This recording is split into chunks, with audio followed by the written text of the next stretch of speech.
live. We should always live in the present moment. Kailangan yun. So many people look back on their lives and regret how much time, they spent dwelling on the past or worrying about the future. So sabi ko nga, live the present moment. If we are facing problems, of course, we need to face it, no, with conviction, with all conviction that we will surpass anything. So I know, don't dwell on the past because you cannot. We should not live in the past. Rather, make always bring with you, or always bring with us, the lessons of the past. You get me? I know, you all get me. So we should, in order for us to live a meaningful life, live in the present moment. Cherish all the things, no?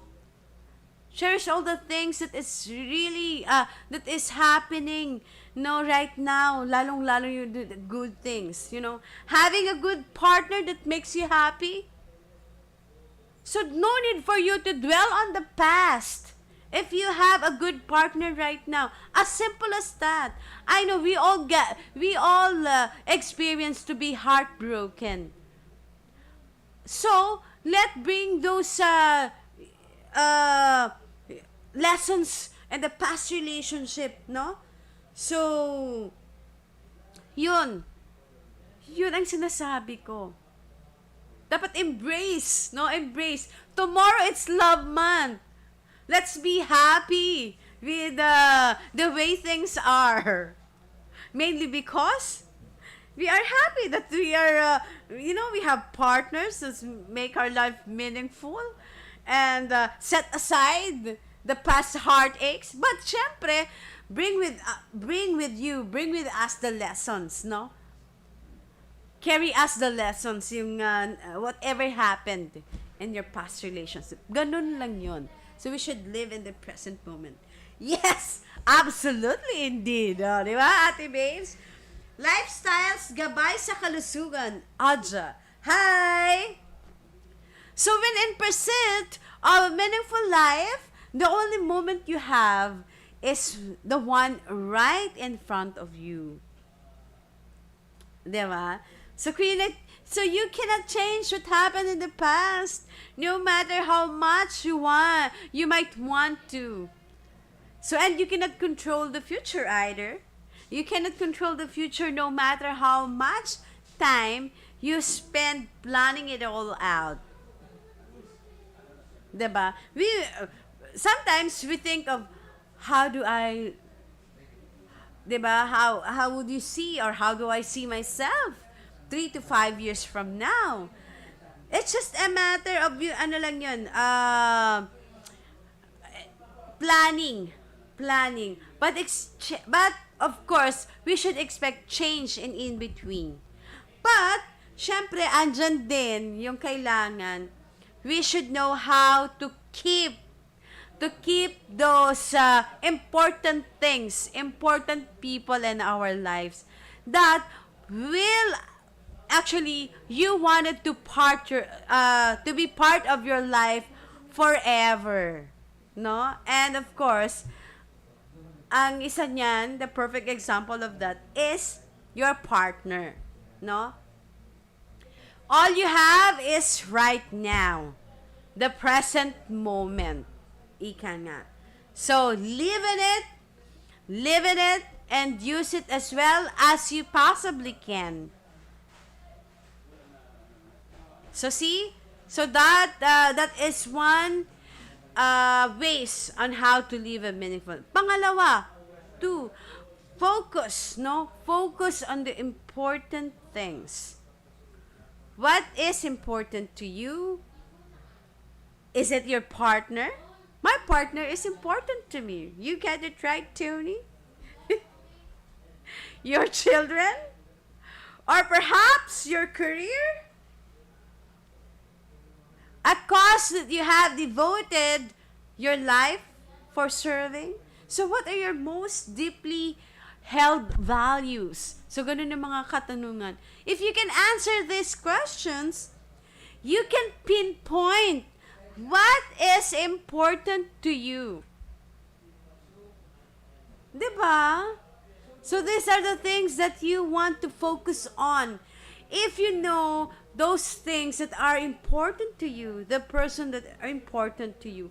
So those are the things that we wanted to get focused on. No? And of course, as you strive for a meaningful life.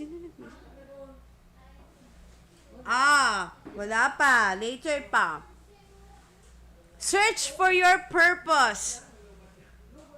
We should know how to search for our purpose. Your purpose in life probably has a lot. Probably has a lot to do with your what you decided, 'di ba?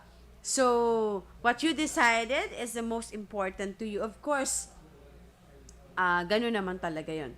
So your purpose is the reason why we are put on this earth, the thing you were meant to do with your life.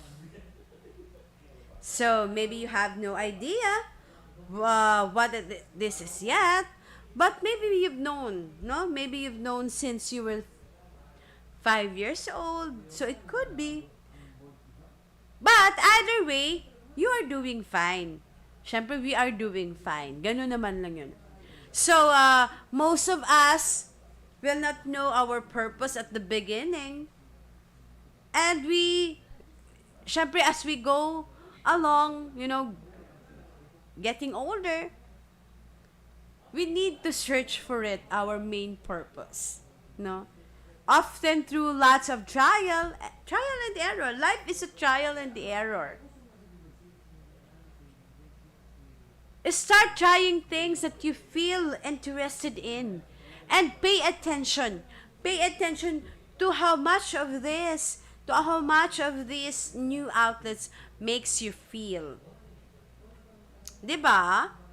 So, your purpose will most likely what? Most likely be the things that you keep coming back to you. Or so you may need to try lots of different things before it becomes clear. Diba? Ganun lang naman yun. The sooner you get started, the sooner you will see the progress.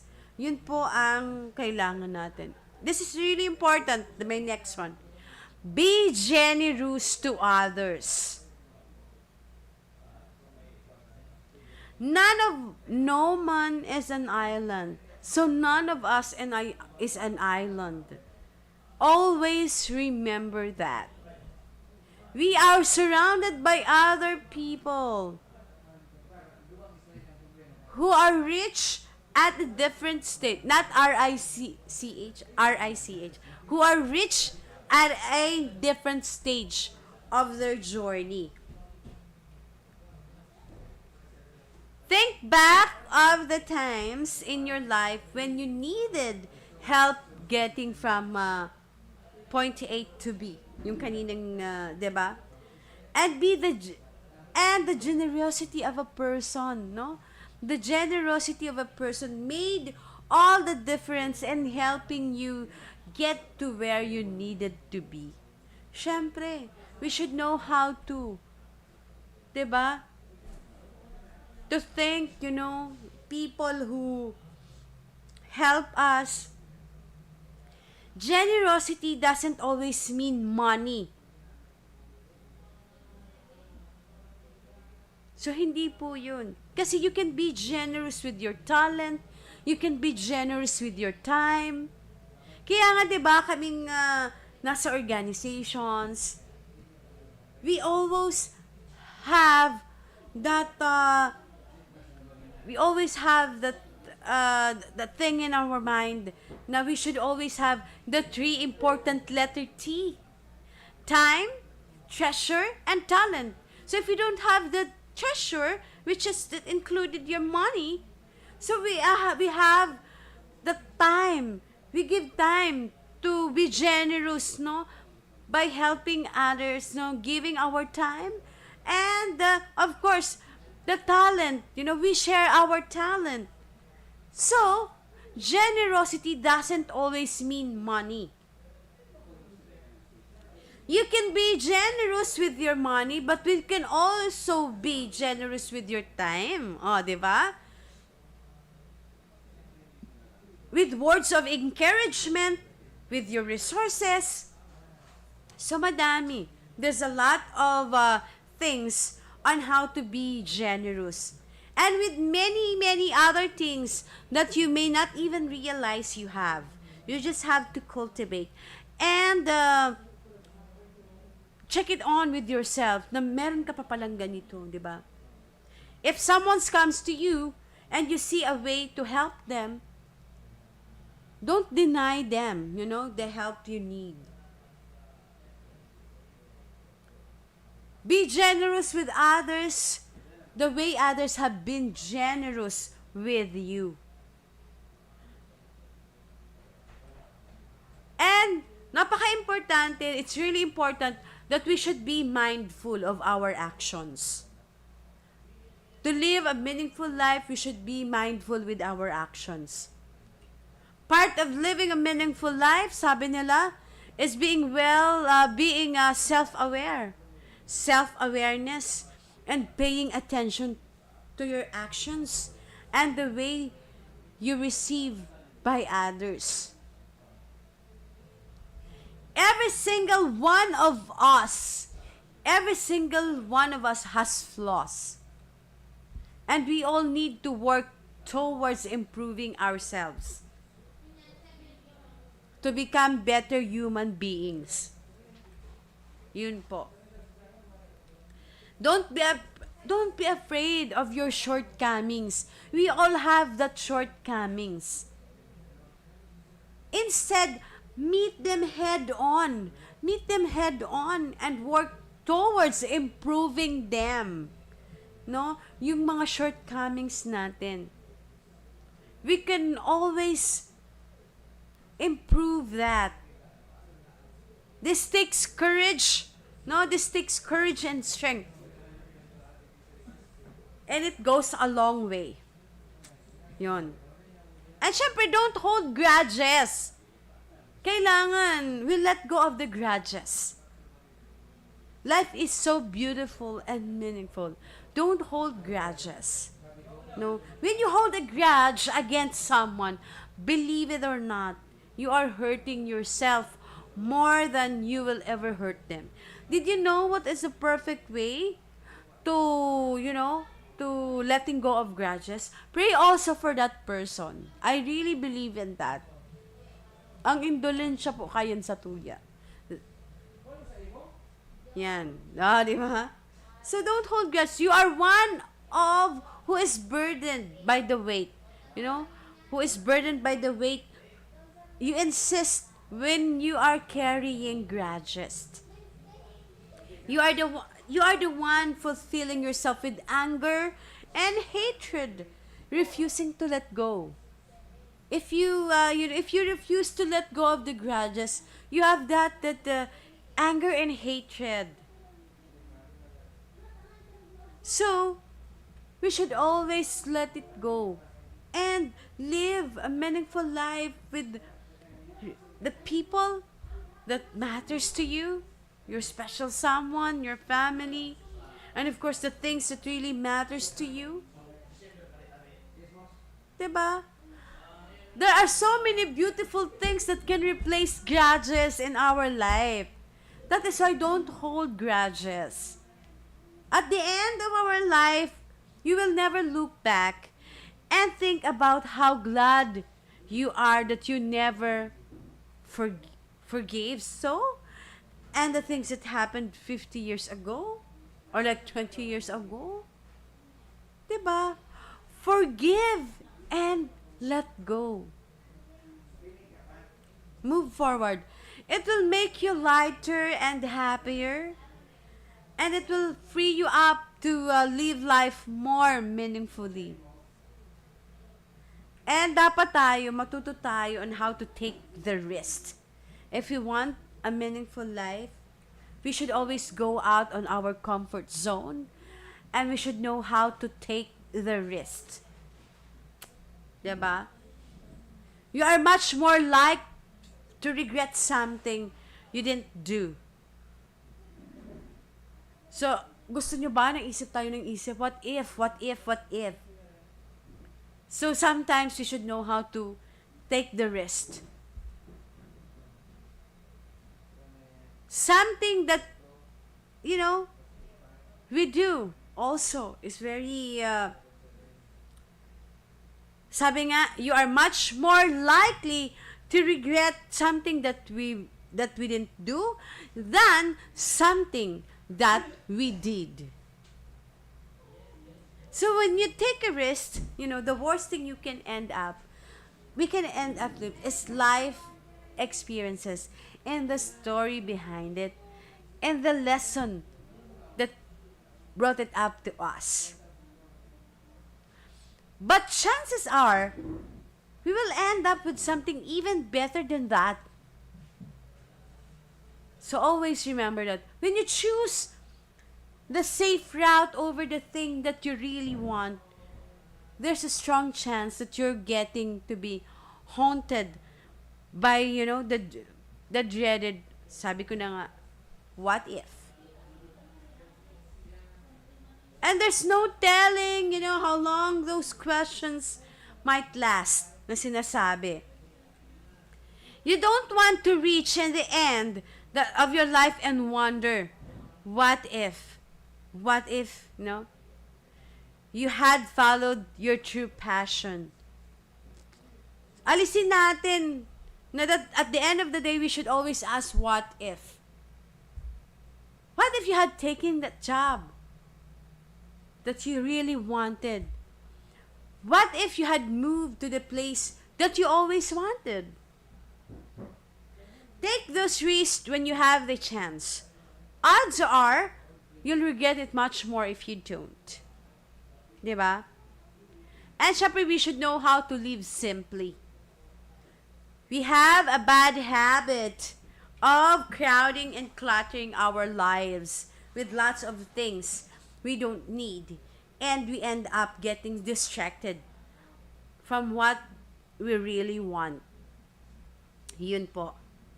When we feel pressured to buy every new smartphone, diba? That comes out and every new out. Ako nga, I bought this 2018. Medyo, basag na. Yung wala pa. Hindi ko pa pinapa. Diba? Hindi naman kailangan. Kung dati, yes, we always wanted a new phone every year. So we can forget that we really want is to spend 2 weeks. Like, for example, yung mga ating mga luxurious travel. No? So get rid of belongings that you don't need. We should get rid of those. No? Make yourself, sabi nga, portable, clean, and organize your living space and turn into a place where you can relax. Where you can relax rather than the space that triggers anxiety. Diba? Yun lang naman ang... then we should know how to follow our passion. Kailangan yan. How many of us go for a better paying job instead of one that we really actually enjoy doing? May pagkakaiba yun. While money is necessary to us, or while money is necessary to live, it's not what life is all about. And you can take it with you in the end. Hindi naman natin. You can take your money in the end. So loving your work goes a long way in life. So, ang importante, just as anyone who hates their job. So, take the time, Take the time to figure out what your passion is. and then chase for it, and it's not too late. It's not too late though. Yeah. Love people and use things. So often we do the opposite. We use people and love things. So the right way is we should love people and use things. You get me? The people in our lives are so important. Whether it's our family, our friends, our partner, or our children. Love the people in our life. We should love them. And that will not go, dapat hindi sila, we should not be unreciprocated. We should always be reciprocated, no? And we should be reciprocal to them also. We should be there for our loved ones. We should be there for our loved ones, even when it involves sacrifices. So yun. So it's 10 a.m. already. I still have 5 to give. I'll give it by tomorrow. Again, thank you for always being there with me. Tomorrow is February 1st. Watch out sa pagbabago. Yan. There's changes tomorrow. Love month. It's love month. Hi, te. Yeah. So, susunod na po sa akin. Next to me is Sir Bobby Ala for Ala Arangkada. So, sa ngalan po ng bumubuo ng Mayon Internet TV, sa pangunguna po ng aming General Manager Gilbert Musni Orense, and our Station Manager Buboy Enriquez Martinez, and our IT Head Terence Pableo, and my IT Assistant a while ago is Nikki Orense. So, Nicole. Nicole pala. So again, I'll see you back then tomorrow. My guest ako from PNP PRO 5. So, same time, 9 a.m. to 10 a.m. Dito lang sa Chit Chat with Anessa. I love you, Tony. Bye!